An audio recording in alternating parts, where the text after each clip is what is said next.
Hello बच्चों, BKSCI channel में आप लोगों का स्वागत है। कक्षा 10 विज्ञान विषय के अंतर्गत आधातु टॉपिक पे आज बात करेंगे। पिछले वीडियो में मैंने आपको धातुओं और धातुओं के भौतिक तथा रासायनिक गुणों के बारे में बताया था। आज आधातु और उनके भौतिक और रासायनिक गुणों के बारे में बात करनी है। एक शब्द अधातु यानी नॉन मेटल्स। ये नॉन मेटल्स क्या होते हैं? वे तत्व जो ऊष्मा तथा विद्युत के चालक नहीं होते हैं, अर्थात कुचालक होते हैं, अधातु कहलाते हैं। ये तत्व इलेक्ट्रॉन ग्रहण करके ऋणायन बनाते हैं, जैसे कार्बन, नाइट्रोजन और सल्फर। ये सब अधातुएं होते हैं। भौतिक गुण इनके अधातुओं में कोई विशेष चमक नहीं होती है। जैसा कि धातुओं में बताया था, इनके भौतिक और रासायनिक गुण जो होते हैं लगभग धातुओं के भौतिक और रासायनिक गुणों के विपरीत होते हैं। धातुओं में तो धात्विक चमक होती थी, लेकिन अधातुओं में भी कोई विशेष चमक नहीं होती है। दो अधातुएं ऐसी होती हैं, जैसे ग्रेफाइट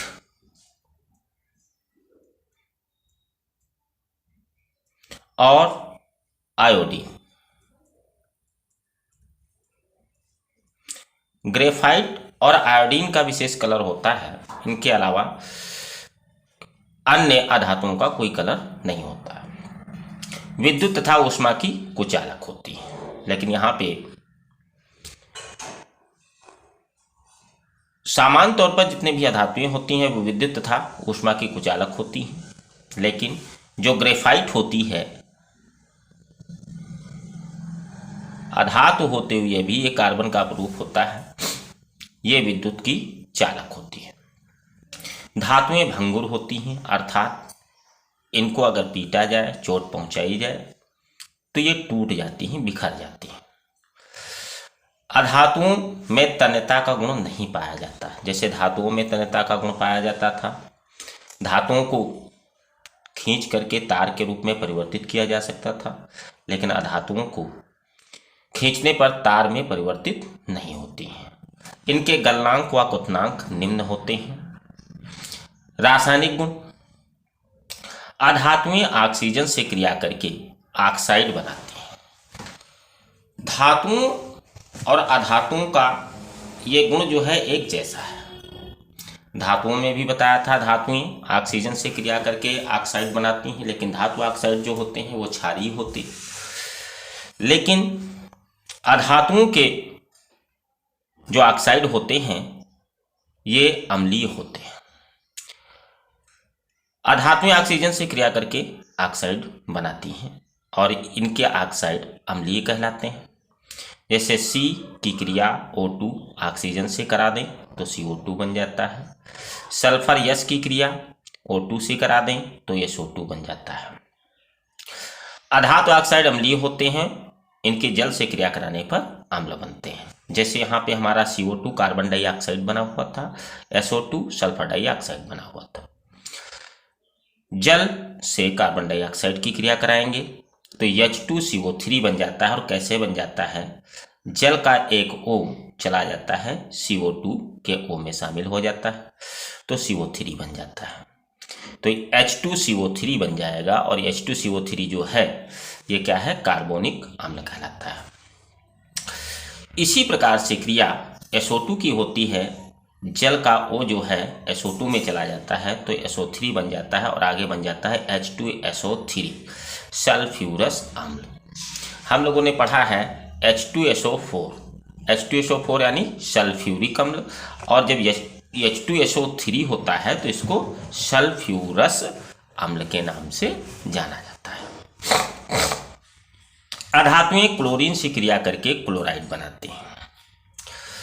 C+2Cl2, 2Cl2 का मतलब हो गया 2 दूना 4Cl। एक C पे 4Cl जुड़ेंगे तो CCl4 बन जाएगा। इसको कार्बन टेट्रा क्लोराइड कहते हैं। अधातुएं हाइड्रोजन से क्रिया करके हाइड्राइड बनाती हैं। N2 नाइट्रोजन गैस है। 3H2 हाइड्रोजन से क्रिया करा रहे हैं तो 3 दूना 6H हैं, तो 2N पर 6H लगने हैं। अर्थ क्या निकला, 1N पे 3H, तो 1N पे 3H NH3 बन जाएगा और ऐसे 2 अणु बनेंगे, इसलिए 2NH3 यानी अमोनिया बन जाएगी। कार्बन से अगर हम क्रिया कराएं, कार्बन से क्रिया कराएं 2H2 की, हाइड्रोजन की, तो 2H2 4H हो गए, एक कार्बन पे 4H लगेगा तो CH4 बनेगा, और CH4 जो सूत्र होता है ये काहे का होता है, मेथेन का। ये भौतिक तथा रासायनिक गुण थे अधातुओं के। अधातु जो टॉपिक था बहुत छोटा था। इसके आगे हमको पढ़ना है कार्बन और कार्बन के यौगिक। इसमें IUPAC पढ़ना है, मेथेन, एथेन, ये सब पढ़ना है। लेकिन वहाँ पे हमको ज़रूरत पड़ेगी रासायनिक आबंध की। तो रासायनिक आबंध जो होते हैं वो 3 प्रकार के होते हैं। आयनिक या विद्युत संयोजक बंध होते हैं, सहसंयोजक बंध होते हैं, और उपसहसंयोजक बंध होते हैं। तो उसमें से एक टॉपिक हम निकाल लिए हैं, रासायनिक बंध के बारे में कुछ बताएंगे आपको। धातु एवं अधातु परमाणु अपने बाह्य कोश में अष्टक पूर्ण करने के लिए एक दूसरे को जो पारस्परिक क्रिया करके बंध बनाते हैं उन्हें रासायनिक बंध कहते हैं। ये निम्न प्रकार के होते हैं। ऐसा होता है, जितने भी तत्व हैं उनका एक निश्चित परमाणु क्रमांक होता है। परमाणु क्रमांक जितना होता है उतने ही उनके नाभिक में प्रोटॉनों की संख्या होती है, और जितने प्रोटॉनों की संख्या होती है उतने ही पूरे परमाणु में इलेक्ट्रॉनों की संख्या होती है। इलेक्ट्रॉन जो होते हैं अलग अलग कक्षाओं में वितरित रहते हैं। पहली कक्षा में 2 इलेक्ट्रॉन और उसके बाद की कक्षाओं में 8 इलेक्ट्रॉन रहते हैं। जिनके कोश पूर्ण नहीं होते हैं वो परमाणु क्या करते हैं, अपना कोश पूर्ण करने के लिए विभिन्न विधियां अपनाते हैं, और विभिन्न विधियां अपनाने के बाद जो पारस्परिक उनके बीच में बंध बन जाते हैं उन्हीं को रासायनिक आबंध कहा जाता है। रासायनिक या विद्युत, आयनिक या विद्युत संयोजक बंध। एक पहला बंध होता है आयनिक या विद्युत संयोजक बंध। ये बंध जो बनते हैं आयनिक यौगिकों के में बनते हैं। और किस प्रकार से बनते हैं, अगर इस प्रकार के बंध जो बनते हैं ऐसे 2 परमाणुओं के मध्य बनते हैं जिनमें से एक परमाणु पर उतने ही इलेक्ट्रॉनों की अधिकता होती है जितने इलेक्ट्रॉनों की दूसरे परमाणु को आवश्यकता होती है।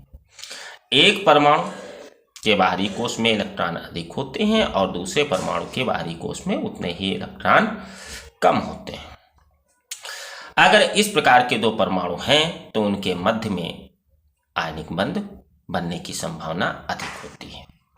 आयनिक बंध बनते कैसे हैं, इसमें होता यह है जिस परमाणु पे इलेक्ट्रॉन ज्यादा होते हैं वो परमाणु क्या करता है, अपने बाहरी कोश का एक इलेक्ट्रॉन त्याग देता है, और जब इलेक्ट्रॉन निकलता है तो उस परमाणु पे धनावेश आ जाता है और इस प्रकार से परमाणु धनायन बना लेता है।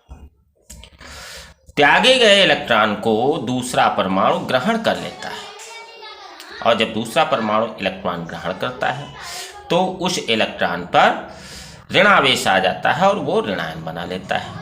और हम सभी जानते हैं धनावेश और ऋणावेश एक दूसरे को आकर्षित करते हैं, तो धनायन ऋणायन के बीच में आकर्षण बल लगेगा और उस आकर्षण बल के कारण धनायन और ऋणायन आपस में जुड़ जाते हैं और उनके बीच में एक बंध स्थापित हो जाता है।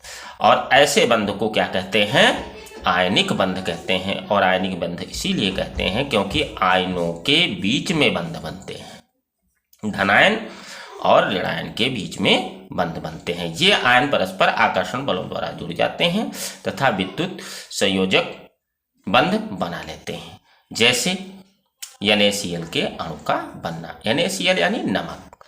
नमक का अणु कैसे बनता है, नमक में Na होता है और Cl होता है। Na मतलब सोडियम और Cl मतलब क्लोराइड।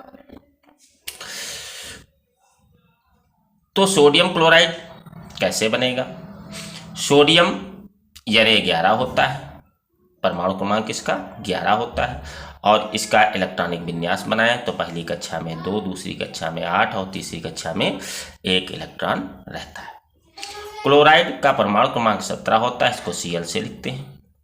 पहली कोष में 2 इलेक्ट्रॉन, दूसरी कोष में 8 इलेक्ट्रॉन और तीसरी कोष में 7 इलेक्ट्रॉन। अब यहाँ पे इलेक्ट्रॉनिक विन्यास को अगर गौर किया जाए तो पहले कोष में क्या है, एक जो सोडियम है, सोडियम के बाहरी कोष में 1 इलेक्ट्रॉन है और उसके पीछे वाले कोष में 8 इलेक्ट्रॉन है। जबकि क्लोरीन में देखा जाए, क्लोराइड में, तो बाहर 7 इलेक्ट्रॉन है और उसके पीछे वाले में 8 इलेक्ट्रॉन है। अगर क्लोराइड को ऊपर का 1 इलेक्ट्रॉन मिल जाए तो इसके 8 पूरे हो जाएंगे और ऊपर का 1 इलेक्ट्रॉन अगर निकल जाए तो उसके पिछले वाली कक्षा में सोडियम में 8 हैं तो उसके भी 8 पूरे हो जाएंगे। जैसे फिगर के माध्यम से इसी बात को समझो। ये सोडियम का परमाणु हमने बनाया, ये सोडियम है, पहली कक्षा में 2 इलेक्ट्रॉन, दूसरी कक्षा में 8 इलेक्ट्रॉन और तीसरी कक्षा में 1 इलेक्ट्रॉन दिखा दिया। ये क्लोराइड है, क्लोरीन परमाणु है, इसमें क्या है, पहली कक्षा में 2 इलेक्ट्रॉन, दूसरी कक्षा में 8 इलेक्ट्रॉन और तीसरी कक्षा में 7 इलेक्ट्रॉन दिखा दिए। अब ये क्या करता है, अपना 1 इलेक्ट्रॉन त्याग देता है और जब 1 इलेक्ट्रॉन त्यागता है तो सोडियम के ऊपर धनावेश आ जाता है। उसी इलेक्ट्रॉन को क्लोरीन परमाणु जो है ग्रहण कर लेता है और उसके ऊपर 1 इलेक्ट्रॉन अधिकता के कारण उस पर ऋणावेश आ जाता है। अब धनावेश और ऋणावेश के बीच में बंध स्थापित हो जाता है। उस बंध को क्या कहेंगे, आयनिक बंध कहेंगे और इस प्रकार से सोडियम क्लोराइड का अणु बन जाता है और ऐसे यौगिक को क्या कहते हैं, आयनिक यौगिक कहते हैं। आज के लिए बस इतना है। आप सभी लोगों से पुनः गुजारिश करता हूं कि अधिक से अधिक बच्चों को मेरे चैनल के बारे में बताएं, सब्सक्राइब कराएं, जिससे जो मैं पढ़ा रहा हूं इसका लाभ अधिक से अधिक बच्चों को प्राप्त हो सके और लाभ उठा सके। धन्यवाद।